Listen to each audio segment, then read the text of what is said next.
Salut, c'est Elsa, j'espère que vous allez bien. Je suis ravie de vous retrouver dans cette vidéo où on va coudre ensemble Liliana. En fait, on va regarder toutes les parties qui sont un petit peu plus difficiles pour que vous puissiez coudre Liliana sans souci.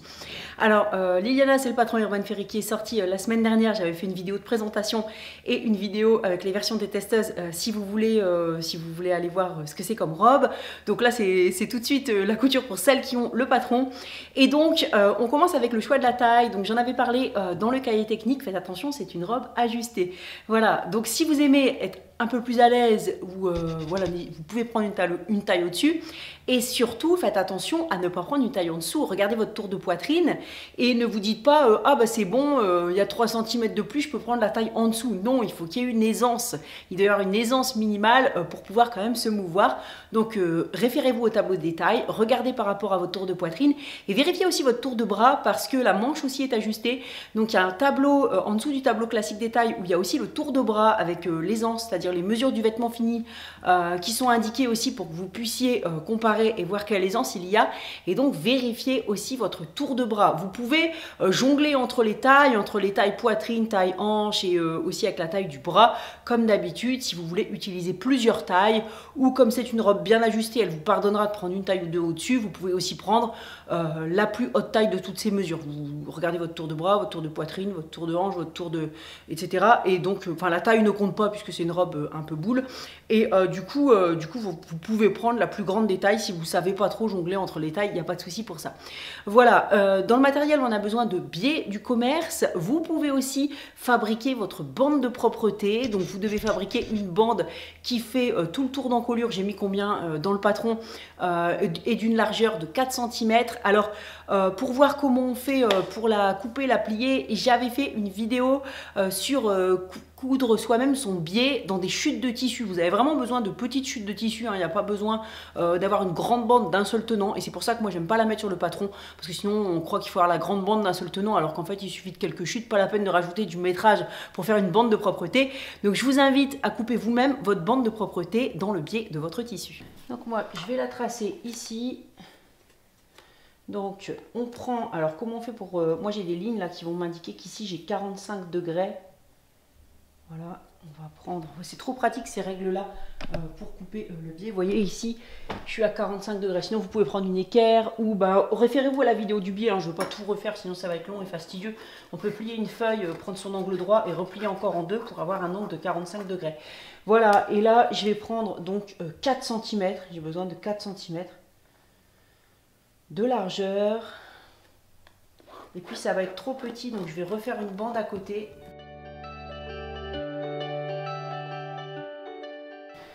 Je vais couper mes 3 bandes. Donc en plus là c'est en double, alors j'ai largement, en fait j'ai bien plus, mais j'aime bien ce tissu, donc ce sera chouette d'avoir du biais avec ce tissu plutôt que de gâcher les chutes. Je vous avais donné une astuce pour voir dans quel sens on plie et tout pour faire ça proprement pour le biais. Moi tout simplement je les mets à angle droit, endroit contre endroit, je mets ma main et je vérifie que quand j'ouvre c'est bon. Donc là c'est bon, donc je vais pouvoir coudre ici, là sur la petite diagonale, comme ça. Voilà. Et j'aurai donc ma bande de propreté. Donc je vous montre ça comme ça parce que vous pouvez très bien la remplacer par du biais du commerce. Mais si on ne prend pas du biais de très bonne qualité, je trouve qu'il n'est pas assez souple et que ça donne des encolures un peu plus rigides. Et en plus de ça, le biais il est pré-plié. Là on ne va pas avoir besoin, on va juste le plier en deux. En fait, envers contre envers ça va suffire. Donc autant la fabriquer vous-même. Donc là je viens coudre ici. Et puis vous regardez votre longueur. Si vous ne pouvez pas faire tout le tour de l'encolure plus un petit peu pour les marges, vous rajoutez un bout. Voilà. Alors ici j'ai ma pièce devant, donc ce que je vais faire c'est que je vais venir marquer le milieu devant au pli, comme ça on va savoir où mettre notre rectangle d'entoilage, donc l'entoilage adapté au tissu. Voilà, donc je marque mon milieu devant au fer, je marque au fer pour marquer le pli, et puis ici comme d'habitude moi j'ai marqué la pointe de la pince avec des pointes bâties, donc là j'enlève mon patron délicatement, ensuite je viens écarter mes 2 épaisseurs, couper au milieu de mes fils. Voilà, comme ça j'ai la pointe de la pince qui est marquée. Et vous voyez ici, c'est le milieu devant, donc grâce au fer, on voit exactement où c'est. Je prends mon tissu sur l'envers. Et puis pour faciliter la pose de l'entoilage, ce que je peux faire aussi, c'est... Alors bien sûr, on ne va pas marquer l'entoilage on va pas marquer le pli de l'entoilage comme ça au fer, sinon il va coller sur lui-même. Donc ce qu'on peut faire, c'est tracer une ligne comme ça sur le milieu, ici, et qui correspondra avec la ligne de pli. Voilà, donc j'ai divisé, vous voyez, le rectangle d'entoilage en deux avec une règle et un feutre qui va s'effacer à la chaleur. Ici, et je la fais coïncider avec la pliure que je viens de créer au fer. Attention qu'il y ait le côté brillant qui colle vers le tissu. Et donc, jusqu'en haut, avec la ligne qui est marquée sur l'entoilage contre le pli du tissu. Et comme ça, on sait que c'est bien positionné. Il suffit maintenant, selon les indications qui sont sur l'entoilage, de poser notre entoilage au fer à repasser. Moi, c'est à peu près 8 secondes avec une pression moyenne. Et puis, bien entendu, on pense à bien laisser reposer. Hein, c'est très important de ne pas tout de suite coudre sur cet entoilage, d'attendre au moins qu'il soit froid. Et vous pouvez même préparer ça la veille. Hein, si vous avez l'habitude de préparer vos tissus et vos patrons, n'hésitez pas dans ce cas-là à poser l'entoilage d'un même coup. Parce que comme ça, quand vous reprenez vos pièces le lendemain, ben, l'entoilage est bien... a bien refroidi, voilà. Il ne risquera pas de gondoler. Si vous avez déjà eu des petites cloques comme ça au lavage, c'est peut-être parce que vous n'avez pas assez laissé refroidir. Voilà, donc c'est bon pour l'entoilage. Il est donc posé sur l'envers du devant du tissu. On va pouvoir passer, alors on va laisser reposer et puis ensuite on va passer au montage de la fermeture éclair. Et puis maintenant, je vais venir prendre ma parmenture. Donc j'ai un rectangle de parmenture. Donc pour commencer, je vais venir surfiler le grand côté, un des petits côtés et l'autre grand côté. Voici la pièce devant de ma blouse. Donc je vais marquer le milieu devant sur la pliure qu'on avait faite préalablement. Vous pouvez replier si elle n'apparaît pas. Vous pouvez aussi sentir à travers l'entoilage que vous avez mis et prendre son milieu. Et on va venir la tracer, ce milieu devant, sur 21 cm.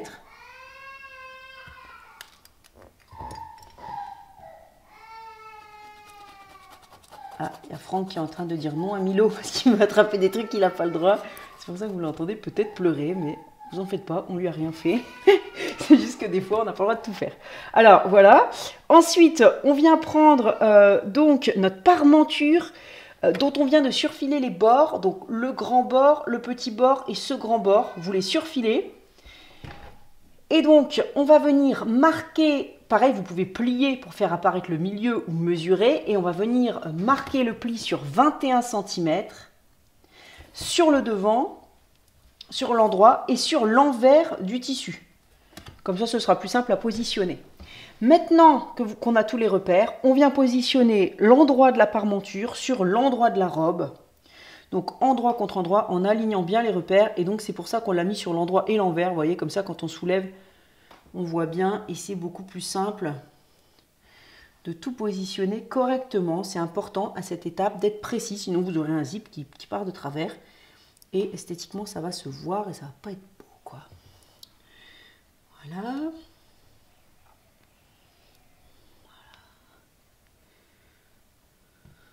Voilà, en fait, c'est là qu'il faut être vraiment précis. S'il y a une étape où il faut être précis, c'est ici. Quand c'est fait, on va venir épingler.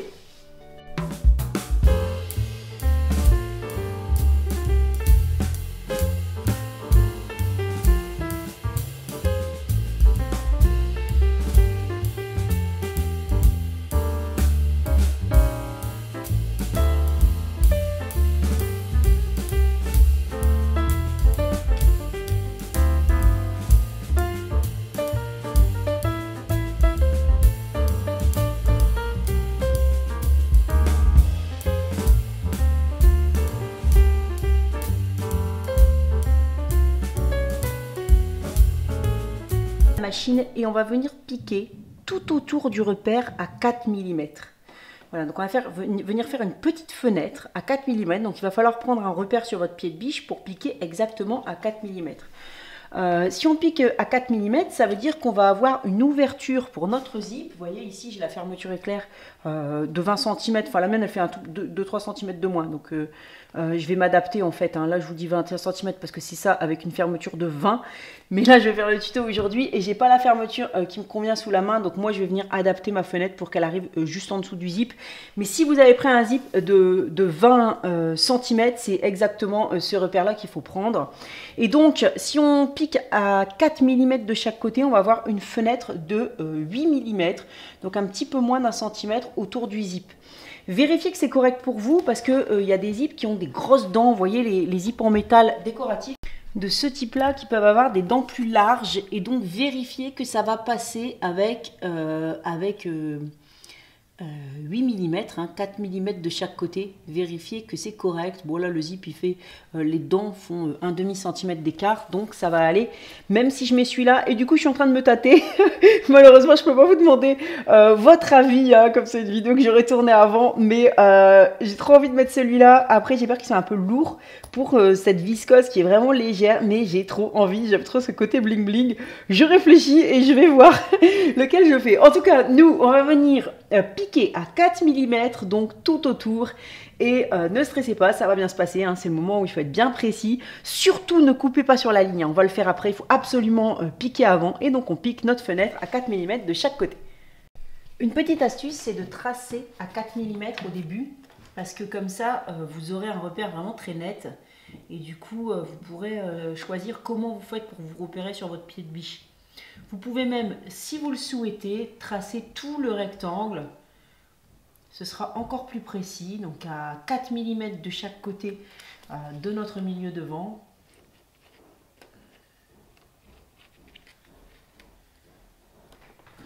Je plante l'aiguille pour que ce soit bien précis. Point d'arrêt. Et je pique.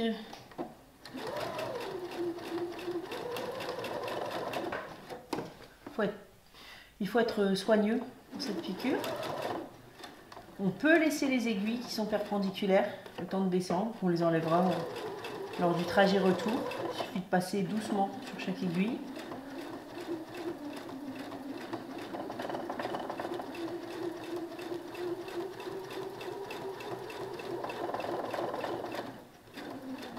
Alors vous pouvez vous demander pourquoi on n'insère pas le zip entre les deux.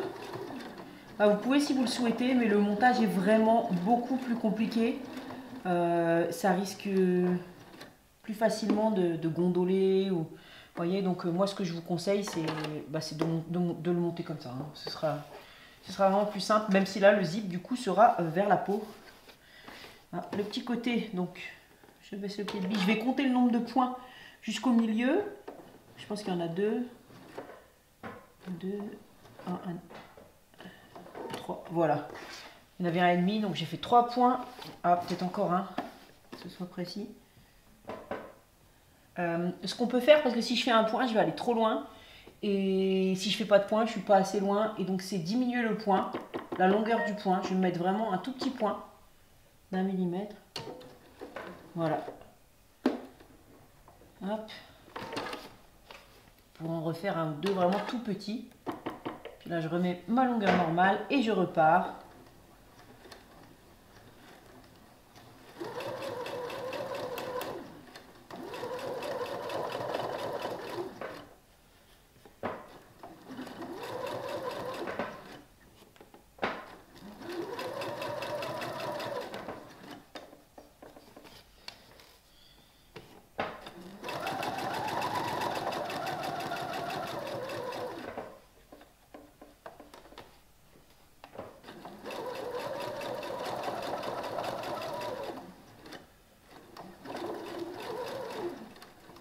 Et point d'arrêt à la fin. Voilà. Et on a fini la couture où il fallait être le plus précis dans toute la robe. Voilà. Maintenant, on va venir évider. Alors maintenant, on peut couper. Donc, on va venir couper sur notre repère. Et en bas, il y a 4 mm en dessous. Je vais vous montrer avec un zoom après ce que ça donne pour le bas. Pour l'instant, on va donc couper le long de notre repère. Donc, je commence par le milieu de l'encolure, hop, Et je viens couper à cet endroit. Voilà, je m'arrête demi-centimètre avant à peu près. Et ici, je vais venir cranter en patte d'oiseau. Enfin, il y a d'autres noms, mais je trouve ça tellement poétique en patte d'oiseau que j'appelle ça comme ça. Voilà. Vous voyez, je viens couper sur la diagonale. Évidemment, il ne faut surtout pas couper le point qu'on vient de faire. Plus c'est près sans couper le point, plus ce sera joli. Voilà, donc mon crantage. Et comme ça, sur la fin. Maintenant, on va retourner la parmenture sur l'envers. Et là, on va prendre soin de vraiment repasser correctement. Donc, vous pouvez d'abord repasser comme ça pour mettre la parmenture bien d'un côté. Puis, vous la mettez vers l'envers, vous repassez bien et vous devez avoir votre petit rectangle tout net. Donc, on passe un bon moment maintenant au fer à repasser ça pour le retourner. Voilà ce que ça nous donne sur l'envers. Et donc, sur l'endroit, on a une petite fenêtre propre. Voilà. Maintenant, on va venir placer notre zip. Alors, comment on doit placer le zip? On doit avoir le début du curseur qui est à 1 cm du bord supérieur. Et du coup, en bas, si vous avez fait ça soigneusement et vraiment précisément, on va juste voir l'arrêt du zip en bas et la fenêtre de tissu va s'arrêter juste en dessous de l'arrêt. Donc voilà ma fenêtre. Donc je vais venir placer mon zip comme je vous ai dit. Donc je viens le glisser en dessous. Évidemment, on va le centrer. Et on va prendre le temps donc de mettre l'arrêt. L'arrêt est visible, hein. La plupart du temps, c'est comme ça dans les habits du commerce. L'arrêt est visible. Alors par contre, ça va demander beaucoup de précision dans la couture parce que il faut pas l'arrêt est visible, mais il faut surtout pas que ça se décale et qu'on voit du jour en dessous. Donc ce que vous pouvez faire aussi, c'est parce qu'en descendant, vous allez avoir tendance à étirer le tissu, même si c'est entoilé. Hein, c'est naturel, ça fait ça souvent de 1 ou 2 mm. Ce que vous pouvez faire, toute petite astuce, c'est mettre l'arrêt à peine au-dessus, mais vraiment 1 mm. Hein, et après, vous le ferez passer en dessous. Parce que s'il y a 1 mm de décalage dans l'autre sens, ça va être moche. Donc là, vous voyez, la fin de votre fenêtre, au lieu de la mettre juste en dessous de l'arrêt, vous pouvez la mettre à 1 mm de la fin de l'arrêt. Ensuite, regardez, le ruban encadre parfaitement les dents et on va vérifier que ça commence à 1 cm. Normalement, ici, on a 1 cm.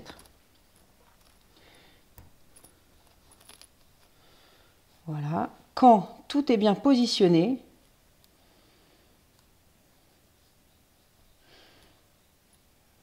bon, voilà.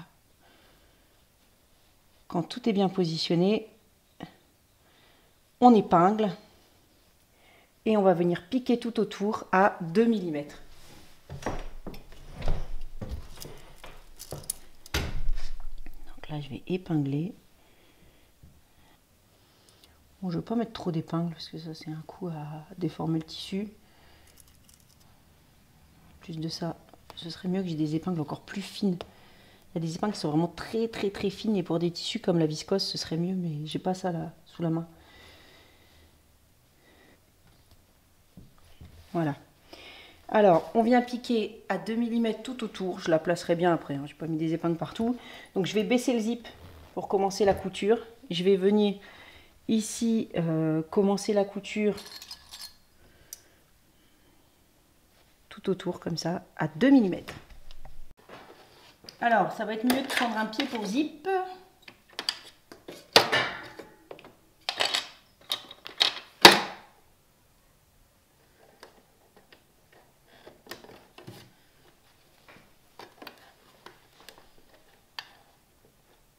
Voilà, je suis dans la marge. Je regarde où je suis un petit peu, peut-être un petit peu loin, donc je peux bouger l'aiguille, hein. Si nécessaire, vous pouvez tout à fait bouger votre aiguille. Enfin, je suis à 3 mm, je vais laisser comme ça. Mais si besoin, vous pouvez bouger un petit peu votre aiguille pour que ce soit pour vous piquer exactement où vous le désirez. L'important, c'est pas de piquer forcément tout pile à 2 mm, vous pouvez être à 3 ou à 1, ou c'est vous qui voyez. L'important, c'est de toujours avoir la même distance, d'être régulier, vraiment très régulier. C'est comme ça que ce sera joli. On fait attention en passant le curseur, l'arrêt du haut. Voilà. Hop. Je vais enlever l'épingle carrément. Ce sera mieux. Voilà, donc là, c'est le moment où on est soigneux encore. En fait, tout est... Une fois que vous aurez votre dip, bah, le plus dur sera passé. Hein. Vous aurez vraiment...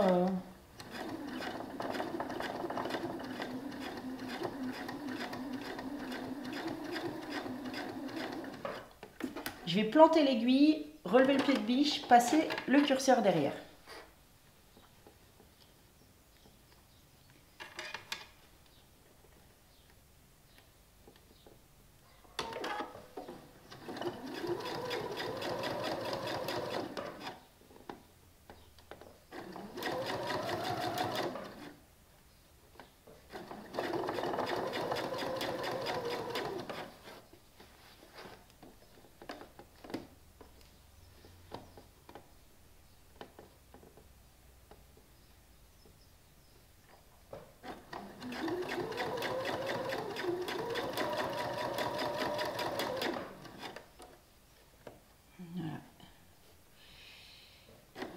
Mission réussie puisque j'arrive tout pile en dessous. Voilà, donc là, je vais carrément vérifier à la main, à la manivelle, si je suis bien. Ouais, c'est bon. Tout doucement pour passer les rubans du bas.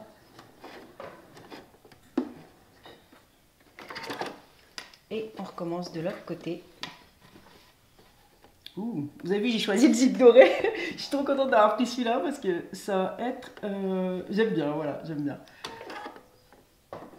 C'est l'avantage des zips visibles, on peut se faire plaisir.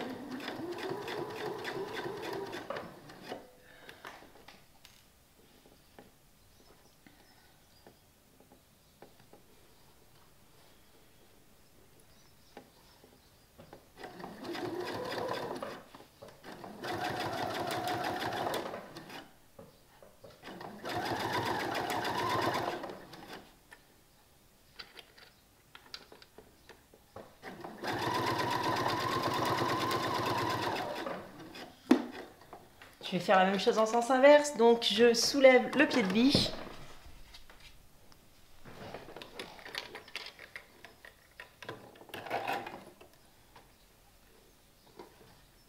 Et je termine ma piqûre. Et voilà, c'est terminé, point d'arrêt, donc notre zip est cousu. Vérifiez que tout va bien.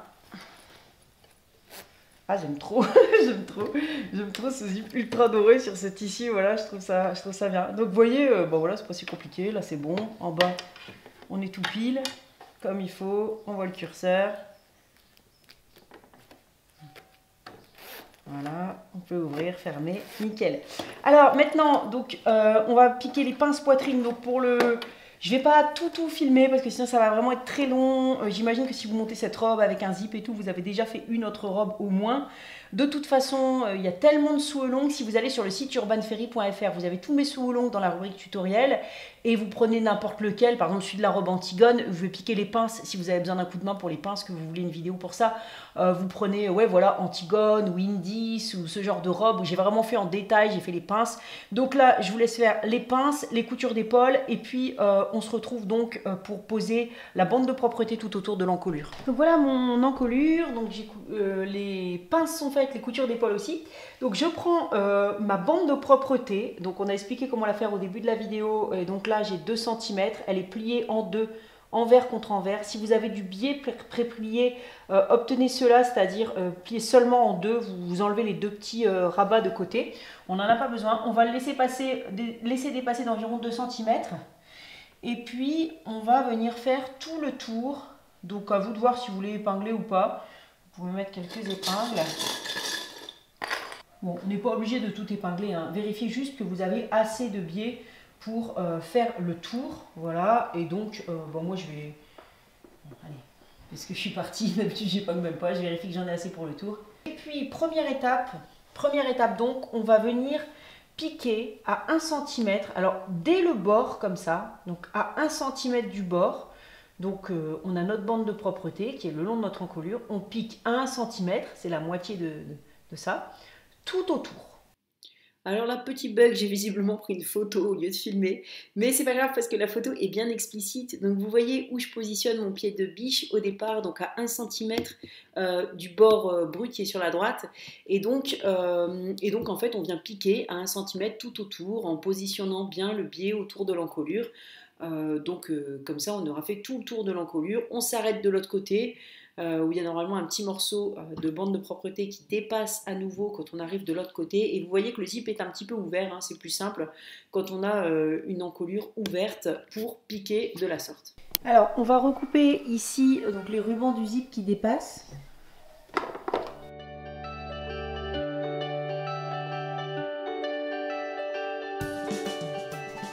Alors, les rubans du zip. Ensuite, on va venir recouper un petit peu la marge de couture du biais. Vous pouvez recouper, enlever quelques millimètres, ce sera plus léger en fait.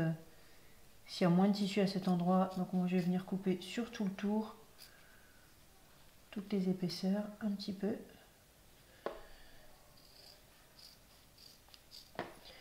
Voilà, vous pouvez quasiment recouper de moitié. Ensuite, je me place sur l'envers pour vous montrer le pliage qu'on va faire ici. Donc en fait, on relève, donc on met vers le haut notre biais, on replie le petit côté vers l'intérieur, on est sur l'envers du vêtement ici, et on vient rabattre notre biais, ici, notre bande de propreté, voyez, on met des épingles.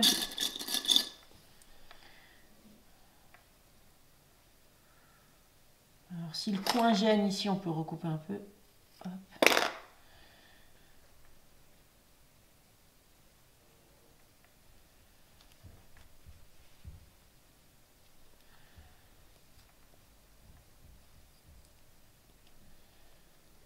Il faudra faire attention ici en piquant entre toutes les épaisseurs. Et puis après, au fer, on va venir former la bande de propreté pour qu'elle vienne bien épouser le vêtement.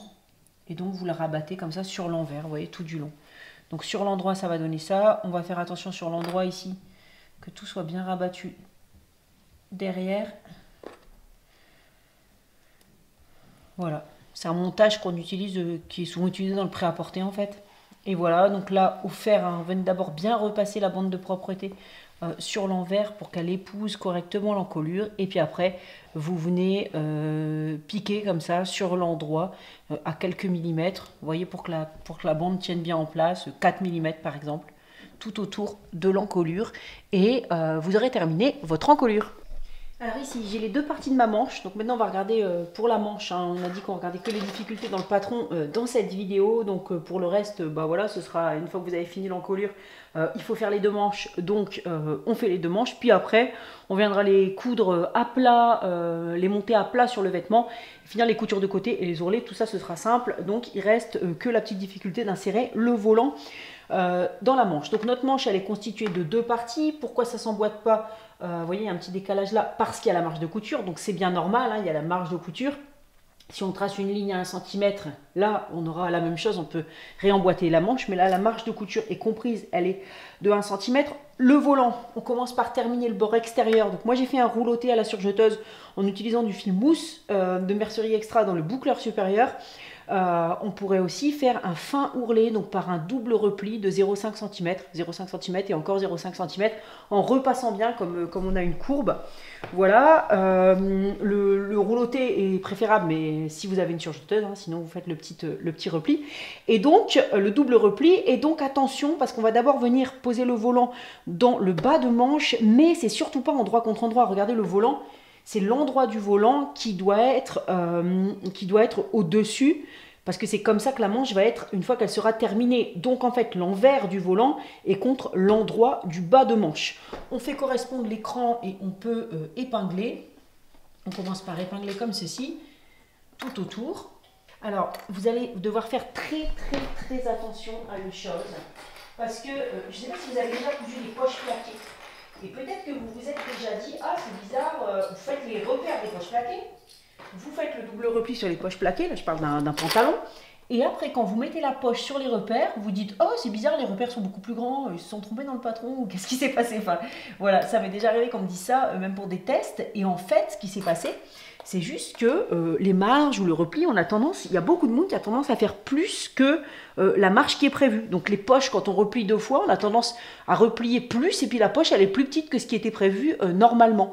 C'est la même chose pour ce genre de couture. On a tendance à prendre plus d'1 centimètre. Si vous prenez rien que quelques millimètres en plus, ça va se voir et votre manche va tirer. Il faut être vraiment soigneux à cet endroit-là et bien faire une marge d'1 centimètre tout autour quand vous allez piquer. Et pas plus, hein. La marge qui est prévue, c'est 1 cm. Vous ne pouvez pas du tout vous permettre de l'agrandir, mais même pas de 2 mm. Il faut vraiment être précis pour ce montage-là. Donc, attention à vos marges de couture. C'est une règle générale, de toute façon, en couture. Mais faites vraiment très, très attention. Il y a des endroits où, des fois, voilà, ça ne pardonne pas. C'est le cas ici. Alors, on vient épingler tout autour. Pourquoi on épingle en premier? Parce que en premier, le volant sur la pièce du bas, parce que ce sera plus simple, du coup, pour après aligner le haut de la manche. Voilà, une fois que c'est épinglé, alors on fera attention de ne pas prendre les froufrous dans notre piqûre. On ne va pas tout de suite piquer, mais ce qu'on va faire, c'est qu'on va venir mettre notre haut de manche, cette fois-ci, endroit contre endroit. Et donc là, on va venir piquer tout autour. Épingler, puis piquer tout autour. Voilà, donc je vais venir épingler au-dessus en faisant coïncider les repères. Il y a des repères sur le haut et le bas de manche qu'il faut faire coïncider. Une fois que tout est épinglé, on vient piquer tout autour à 1 cm. Et donc votre manche sera maintenant en un seul morceau. Et puis la dernière chose que je vais vous montrer, c'est le dessous de bras avec les volants quand on pique les coutures de côté. Pour le reste, il suffit de suivre le montage du cahier et il n'y a vraiment aucune autre difficulté.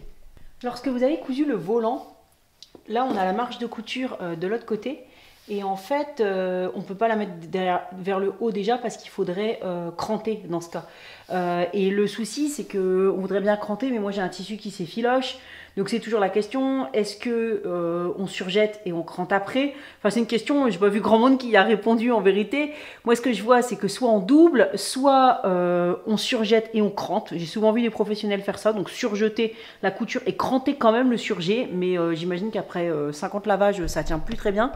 Et ce qu'on peut faire aussi, c'est qu'en fait, plus la marge est grande, plus ça va tirer. Donc, si la marge est plus petite, ça va moins tirer. Donc, moi, ce que je vais faire en surfilant, c'est qu'avec le couteau de la surjeteuse, je vais couper la moitié. Si vous surfilez avec un point zigzag, que vous n'avez pas de surjeteuse, vous pouvez recouper la moitié de la marge et ensuite faire un petit point zigzag pour surfiler, parce que en enlevant une bonne partie de la marge de couture, on aura beaucoup plus de souplesse à cet endroit-là pour éviter que ça tire. Voilà, donc soit on crante, mais ça dépend de votre... On fait des petits crans, ça dépend de votre tissu. Soit on fait ça, donc on recoupe la marge et après on vient surfiler. C'est ce que j'ai choisi comme option pour cet endroit. Voilà, je vous montre, vous voyez le surjet, il est vraiment très près de la piqûre, ce qui fait que j'ai plus qu'une marge de couture de 1/2 cm et que du coup, ça y est, maintenant, j'ai beaucoup plus de souplesse pour ma manche, elle ne mérite plus qu'un petit coup de repassage et puis c'est bon, ça tire à aucun endroit, voilà. On va coudre les côtés, donc vous voyez, j'ai déjà épinglé les côtés de la blouse, on va épingler aussi le dessous de manche. Et vous voyez ici qu'on a le volant, alors j'ai pris soin de bien repasser le volant vers le bas de la manche. Et là, on va superposer les manches et tout simplement, les coutures de volant vont venir se superposer. Le volant vient naturellement se poser contre le bord de manche. Voilà. Et on fait attention à faire coïncider ces coutures. Et puis, on rajoute quelques pinces à cet ici, ici, ici, par exemple.